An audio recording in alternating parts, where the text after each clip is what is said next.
आज का ये वीडियो क्लास 12th के जो स्टूडेंट्स हैं उनके लिए बहुत इम्पोर्टेंट होने वाला है। क्लास 12th का जो है ज्योग्राफी का जो है आपका कल टर्म 1 का जो है एग्ज़ाम है, तो उसके लिए हमने ये किया है कि सेकंड बुक आपकी फ़र्स्ट बुक करवा दी गई है। सेकंड बुक है, जो भी उससे इम्पोर्टेंट एमसीक्यू निकलते हैं हम वो निकालेंगे आज की इस वीडियो में। जो भी आपके एमसीक्यू आएंगे इस बुक से वो सभी एमसीक्यू जो भी इम्पोर्टेंट एमसीक्यू होंगे उसके ऊपर डिस्कस करेंगे। तो ये बहुत इम्पोर्टेंट होने वाला है आज का वीडियो। चलिए देखते हैं। हमने चैप्टर वाइज ले रखा है लेकिन पूरा बुक ले रखा है, ठीक है। तो सबसे पहला क्वेश्चन पूछा गया है कि भारत का कुल जो जनसंख्या घनत्व है वो कितना है। भारत का जो है कुल जनसंख्या घनत्व व्यक्ति प्रति वर्ग किलोमीटर है, तो कितने व्यक्ति प्रति वर्ग किलोमीटर है। इससे पहले आपको बताया गया कि जनसंख्या घनत्व होता क्या है। तो ये नॉर्मल सी चीज़ है, जो जनसंख्या घनत्व मतलब होता क्या, ये आपको पता होना चाहिए, ठीक है। तो हमारा जो भारत है वहाँ पर जो जनसंख्या घनत्व है वो है आपका 382 व्यक्ति प्रति वर्ग किलोमीटर, ठीक है। 382 व्यक्ति प्रति वर्ग किलोमीटर इसका राइट आंसर होगा। जनसंख्या घनत्व आपको पता होना चाहिए होता क्या है, बार बार नहीं बताया जाएगा, आपको कई बार बताया गया है, जय सर ने भी आपको बताया होगा। आगे चलते हैं दूसरे क्वेश्चन पर। तो दूसरा क्वेश्चन है भारत की कुल साक्षरता दर कितनी है। तो लगभग कितनी है साक्षरता दर भारत की पूछी गई है। आपके सामने ये ऑप्शन दे रखा है 90%, 80.44%, 75 या 74.4%। तो इसका जो राइट आंसर आ जाएगा आपका वो आ जाएगा 74। ये आपका जो ये राइट आंसर हो जाएगा आपका लास्ट, ठीक है। 74.4% जो है इसका राइट आंसर आ जाएगा। भारत की कुल साक्षरता दर है ये। आगे चलते हैं अगले क्वेश्चन पे। भारत का सबसे अधिक जनसंख्या वाला राज्य पूछा गया है, ठीक है। मतलब हमारा स्टेट है, ठीक है, कई सारे हमारे 28 स्टेट है, तो उसमें आपको एक स्टेट का नाम बताना है जहाँ पर जनसंख्या ज़्यादा है, ना कि घनत्व पूछा गया है, ठीक है। जनसंख्या पूछा गया, सबसे अधिक जनसंख्या वाला राज्य कौन सा है 2011 की जनगणना के अनुसार। तो आपके सामने ये ऑप्शन है, और जैसे राजस्थान है, बिहार है, यूपी है और छत्तीसगढ़ है। तो इसका जो राइट आंसर हो जाएगा आपका वो हो जाएगा यूपी, ठीक है। उत्तर प्रदेश में जो है सबसे ज़्यादा जनसंख्या है, ये इसका राइट आंसर हो जाएगा यूपी। अगले क्वेश्चन पे बढ़ते। अगला क्वेश्चन पूछा गया है भारत का सबसे अधिक जनसंख्या घनत्व। अब इस बार जो है इस बार जनसंख्या घनत्व पूछा गया है, तो मैं आपको बता ही देता हूँ जनसंख्या घनत्व होता क्या है, अगर किसी बच्चे को नहीं पता हो तो, ठीक है। जैसे मान लीजिए दो शहर है, ठीक है, एक ये ए है एक बी है। तो आप यहाँ पे मान लीजिए 50 लोग रहते, ठीक है, लेकिन यहीं पे आप मान लीजिए 30 लोग रहते, 30, ठीक है। तो आप बताइए जनसंख्या घनत्व किसका ज़्यादा होगा। जनसंख्या इसकी ज़्यादा है भले ही, ठीक है, इस वाले की ज़्यादा है भले ही है, लेकिन घनत्व इसका होगा। क्यों? क्योंकि एक तो ये छोटा है, ऊपर से 30 लोग हैं, ठीक है। तो जैसे मान लीजिए दोनों में मैं 50 कर दूंगा तो किसका होगा, जो जगह छोटी, मतलब जनसंख्या घनत्व मतलब होता है वही जगह पर कितने लोग जो है पास पास रहते हैं, एक तरह से आप समझ सकते हो। जैसे ये एक इलाका हो गया, तो यहाँ पे क्या है, बहुत भीड़ है, ठीक है, भीड़ बहुत है, ये हो गया आपका बड़ी जगह। लेकिन यही एक छोटी जगह है, इससे कम जनसंख्या इधर है, लेकिन क्या है इधर तो बहुत ज़्यादा ही, मतलब आप कह सकते हो बहुत ज़्यादा भीड़ है, इससे बहुत ज़्यादा। तो जो ज़्यादा भीड़ वाली जगह होती है वो जनसंख्या घनत्व होती है, ठीक है। एक तरह से बहुत ज़्यादा लोग जो है चिपके हुए आप समझ सकते हो एक दूसरे में। लेकिन यहाँ क्या है, जनसंख्या यहाँ पे इस वाले में ज़्यादा है, लेकिन क्या है थोड़ी दूरी दूरी है, लेकिन कहा यहाँ पे पास पास है, सब पास पास है।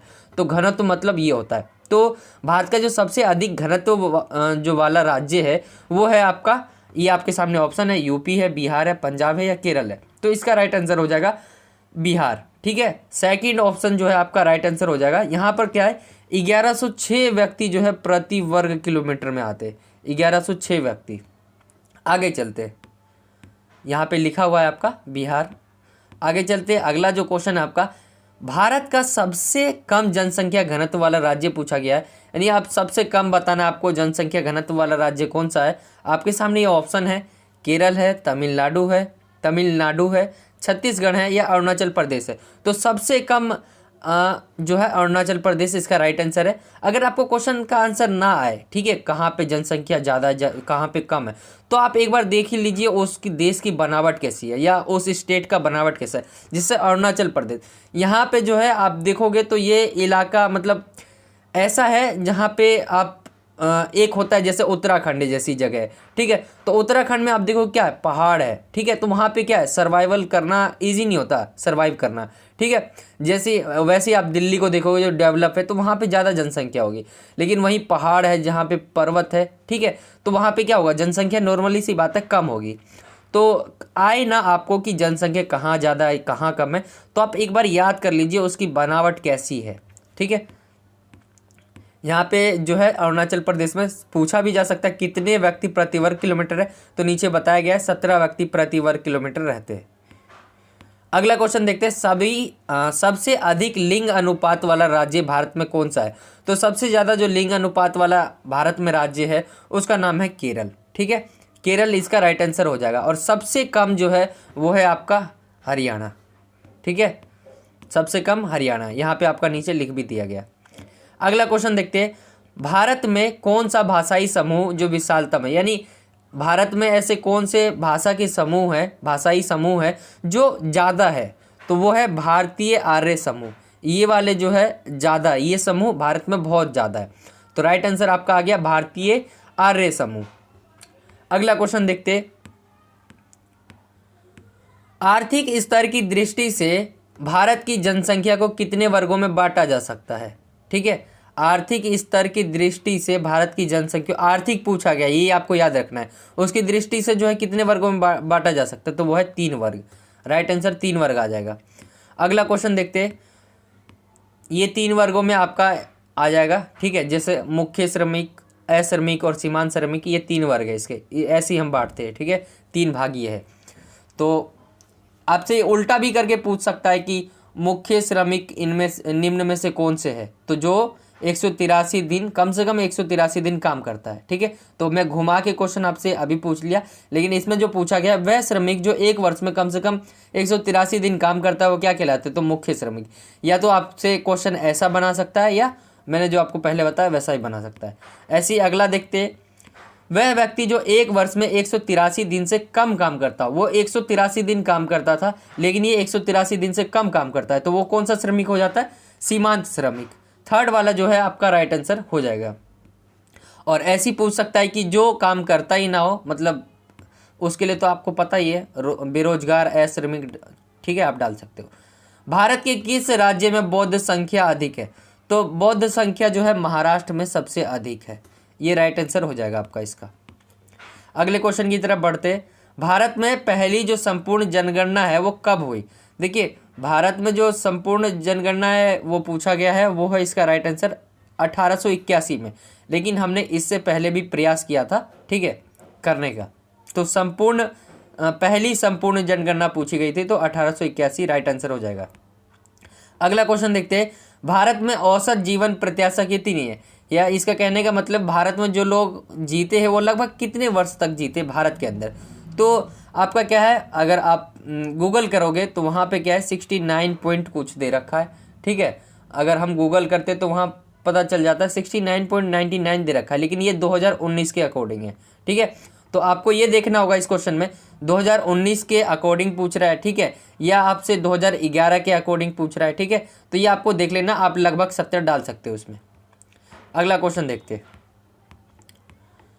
अगला क्वेश्चन है आपका, ये मैंने चैप्टर से उठा लिए है, ठीक है, ताकि आपको पता चल जाए। प्रवास वाला चैप्टर है, प्रवास के क्या उद्गम कारण क्या होते हैं, या प्रवास क्या होता है, या गंतव्य क्या होता है, ये सब इस चैप्टर में हम देखेंगे इसके क्वेश्चन आंसर। तो हमारे देश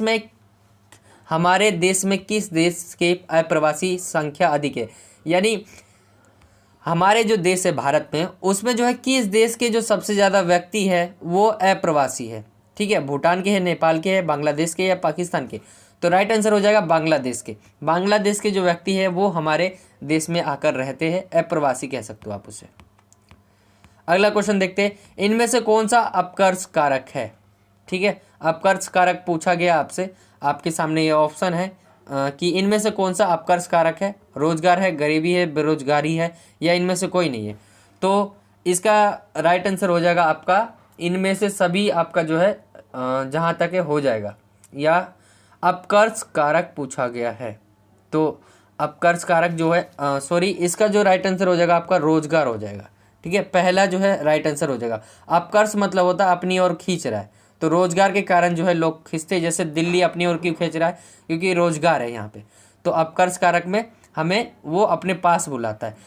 वहीं एक उल्टा होता है अपकर्ष, और दूसरा होता है दूसरा आपका यहाँ लिखा नहीं है, मैं आपको बता दूंगा, ठीक है, आगे क्वेश्चन आएगा। तो निम्न में से किस राज्य में सर्वाधिक जनसंख्या में अप्रवासी आते हैं? निम्न में से किस राज्य में सर्वाधिक संख्या में अप्रवासी आते हैं? तो हमारे 28 राज्यों में से बात हो रही है कि कौन सा ऐसा राज्य है जहाँ पर अप्रवासी जो है अधिक आते हैं। तो दिल्ली में आते हैं, महाराष्ट्र में आते हैं, बिहार में आते हैं, या यूपी में आते हैं? तो इसका राइट आंसर हो जाएगा महाराष्ट्र में। महाराष्ट्र में जो है आते हैं सबसे ज़्यादा अप्रवासी काम की तलाश में। आगे चलते हैं। निम्नलिखित में से कौन सा भारत में से पुरुष प्रवास का जो है मुख्य कारण है? ठीक है, आपसे ये भी याद रखना आपको कि मुख्य कारण नहीं है भी पूछ सकता है और कारण है भी पूछ सकता है। तो मैंने इजी ले रखा है यहाँ पे। निम्नलिखित में से कौन सा भारत में पुरुष प्रवास का मुख्य कारण है? तो विवाह है, काम या रोजगार है, या शिक्षा है, व्यवसाय है? तो इसका राइट आंसर हो जाएगा काम व रोजगार। दूसरा इसका राइट आंसर हो जाएगा। अगला क्वेश्चन देखते हैं। अगला क्वेश्चन है आपका, कौन सा कारक प्रतिकर्ष आएगा? देखो मैंने आपको ऊपर बताया था अपकर्ष कारक, अब ये प्रतिकर्ष वाला है, ठीक है। यहाँ पे वर्ष लिख गया है, क आएगा यहाँ पर। तो प्रतिकर्ष कारक नहीं है। तो प्रतिकर्ष क्या होता है? जो हमें भगाता है एक जगह से, ठीक है। तो जनसंख्या, दबाव, आपदा, गरीबी। यहाँ पे पूछा गया प्रतिकर्ष कारक नहीं है, तो मनोरंजन नहीं है, ठीक है। राइट आंसर मनोरंजन आ जाएगा। अगला क्वेश्चन देखते हैं।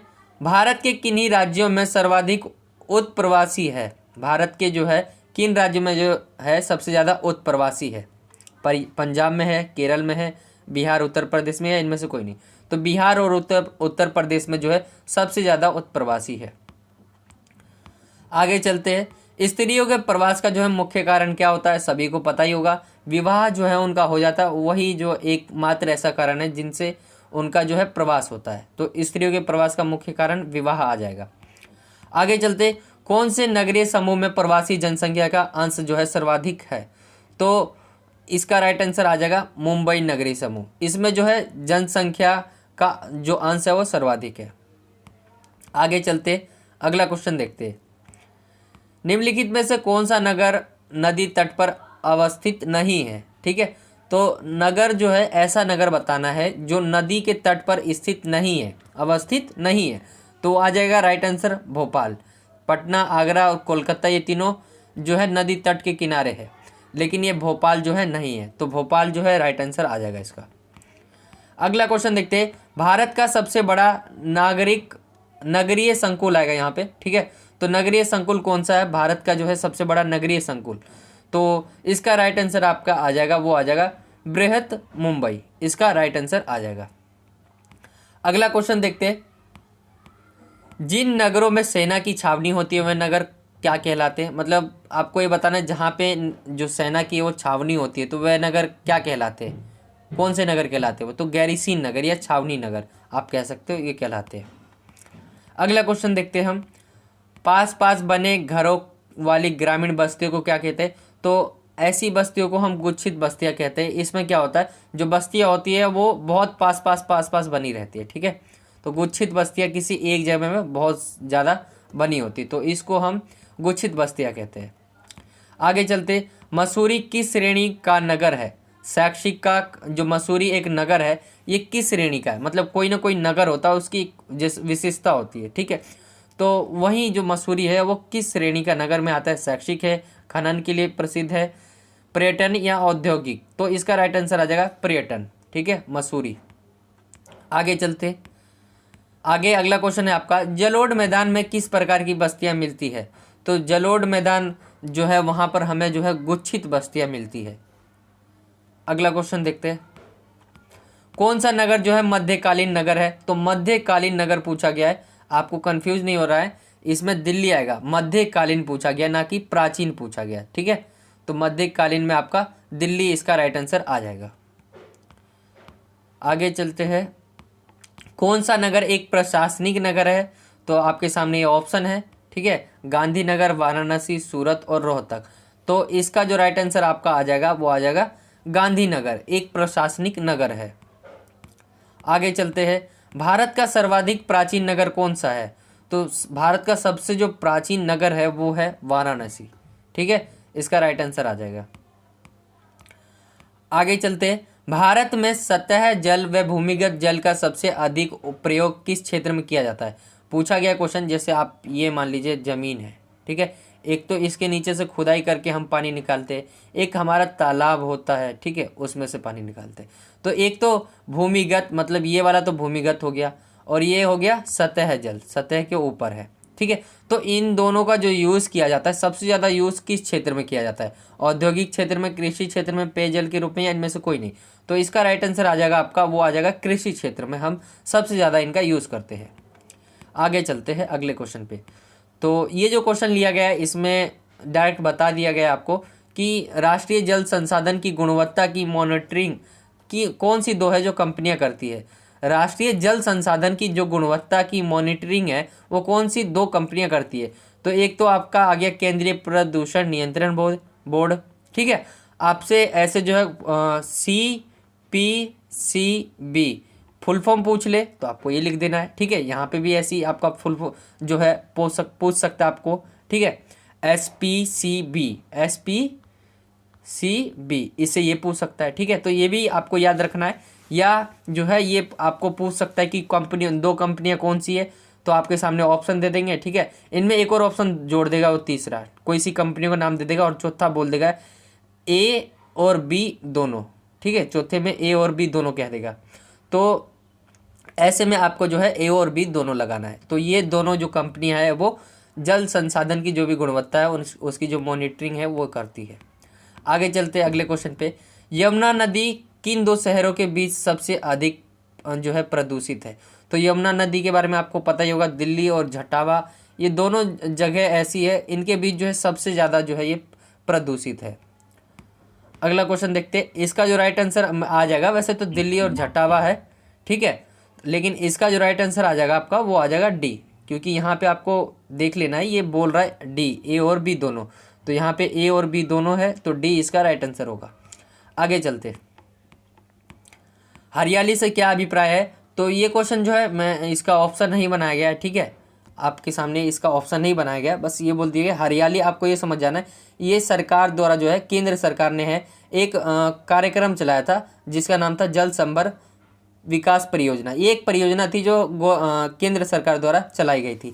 तो ये याद रखना, हरियाली मतलब आप ये मत समझ लीजिए कि कोई एक जंगल है या पेड़ लगाने वाली चीज़ से जुड़ी है, नहीं, ये एक जल संभर विकास परियोजना थी। ठीक है, ये आपको याद रखना है।